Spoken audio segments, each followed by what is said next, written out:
Once upon a time, in a quiet African village of Umofia, two sisters were born under the same roof, fed from the same bowl, and loved by the same mother. They promised never to let anything separate them. But sometimes, envy is stronger than blood.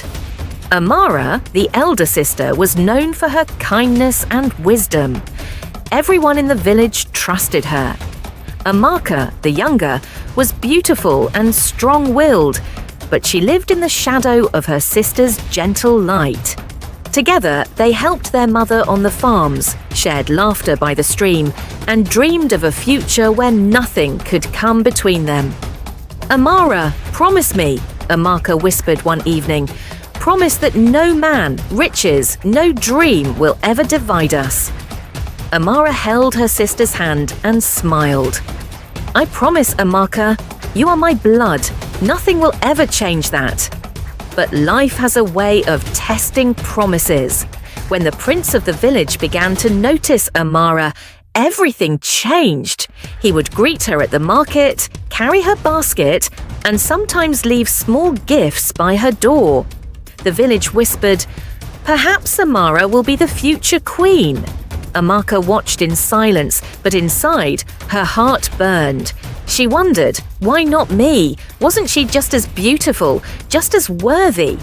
At night, she sat alone, listening to the drums of celebration in the distance, while Amara's name was praised. Little by little, love turned into envy. One day, as Amara prepared to visit the prince's family, Amaka made a decision that would change everything. She smiled sweetly at her sister, hiding the storm inside. "Let me help you get ready, sister," she said, her voice as soft as honey.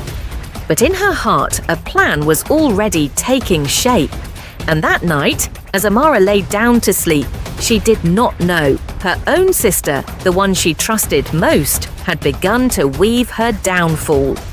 Betrayal is sharper than a knife, but what happens when it comes from your own blood?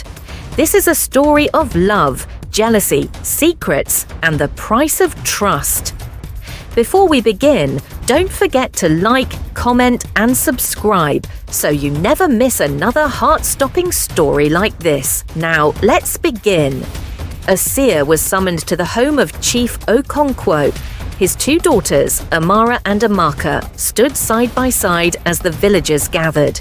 The seer's eyes rolled back, his voice heavy with mystery. "One of these daughters shall rise above all, blessed with beauty, fortune, and the love of kings. But beware, envy will try to rewrite destiny." The villagers gasped, their eyes darting between the sisters. Amara, the younger one, smiled innocently, but Amaka, her elder sister, clenched her fists. From that day, a seed of envy was planted. Late one night, Amaka visited an old woman who lived on the edge of the forest. Her hut smelled of herbs and smoke, her eyes glowing like burning coal. "I want my sister's destiny," Amaka whispered. The old woman chuckled, her laughter chilling air. "Destiny is not stolen without a price." Under the moonlight, a ritual was performed. Incantations rose, drums echoed in the unseen world, and with one final chant, the path of fortune shifted. Amara's star dimmed, while Amaka's shone brighter than ever. The very next week, Amara's life began to crumble. Suitors who once admired her now ignored her completely. Crops she planted withered, and every opportunity slipped through her fingers like sand.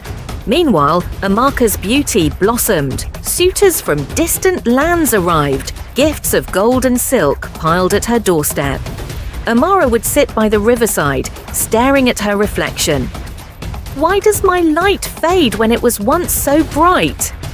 Tears rolled down her cheeks, but the water whispered no answers. One night, Amara dreamt of a shadowy figure standing over her. The figure whispered, "Your sister stole what was yours." She woke up, her heart pounding, her fists clenched. For the first time, anger burned in her eyes.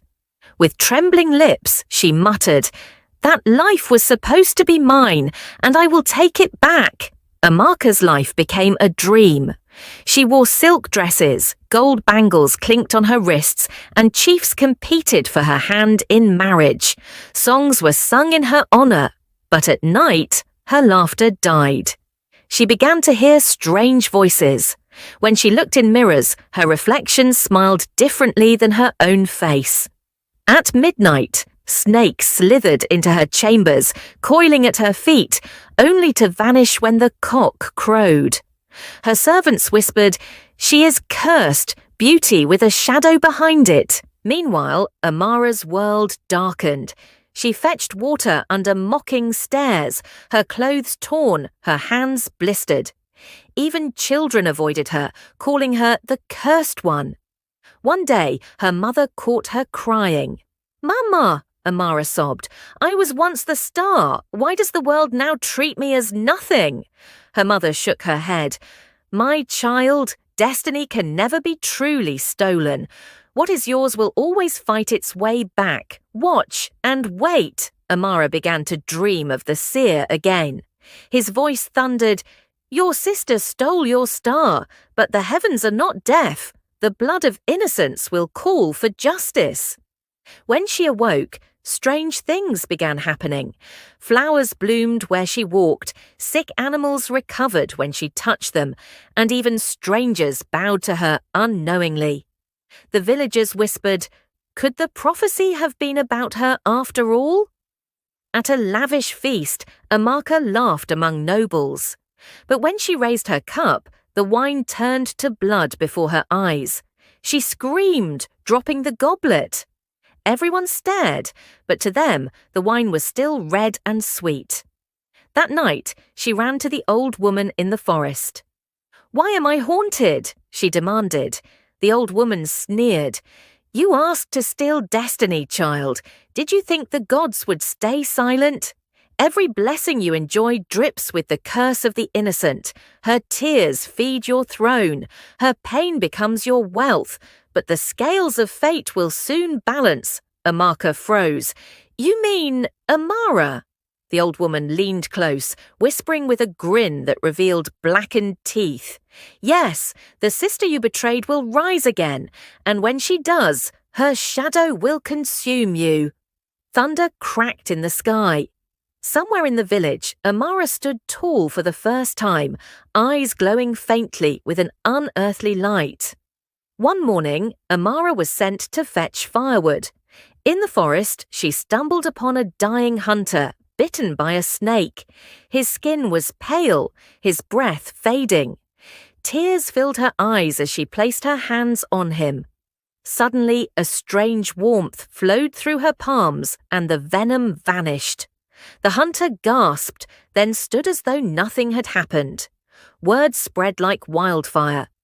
"Amara heals with her hands." Children began to follow her. Women whispered prayers to her. Even elders bowed their heads as she walked by. Meanwhile, Amaka's riches turned to ash. At a wedding where she was meant to shine, her voice cracked when she sang, sounding like the wail of a spirit. Guests recoiled in fear. At night, her bedchamber shook violently. When she screamed, her servants rushed in, only to find her alone, clutching herself as unseen claws tore at her skin. Her beauty began to fade. Dark circles grew under her eyes, and her once glowing skin turned pale. Yet she refused to admit her guilt. At the marketplace, two traders argued. "Amaka is the chosen one said. The other spat. "Chosen? Look at her now. The gods don't bless with curses. Have you not seen Amara heal the sick?" Slowly, the villagers' loyalty shifted. Songs once sung for Amaka were now whispered for Amara. Amaka overheard the chants one day, and her heart burned with rage. "They dare compare me to her, after all I sacrificed. No, I will not lose." That night, Amara dreamt again. The seer appeared in a blinding light. Child, the balance begins. You are rising, but beware.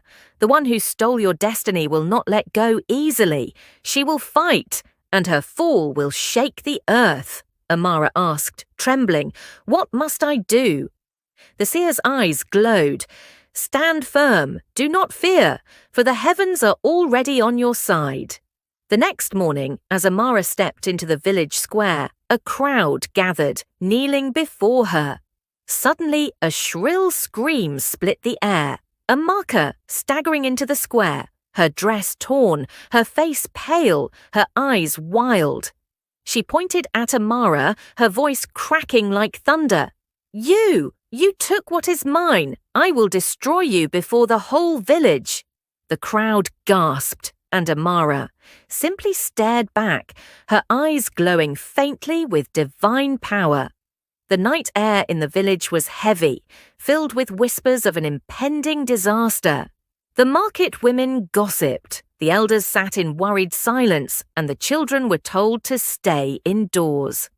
Everyone knew something was about to happen between the two sisters, Amaka and Amara, whose rivalry had already torn their family apart.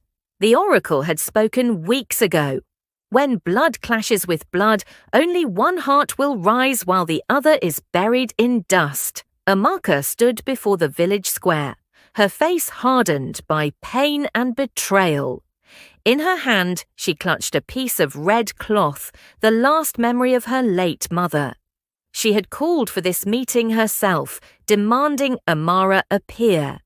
Tonight, the world would know the truth, even if it meant blood would flow. And so the fire of envy was lit. But how far would Amaka go? And how much pain could Amara endure before blood turned to ashes? This is just the beginning, to be continued. Don't miss the part 2. Like, comment and subscribe.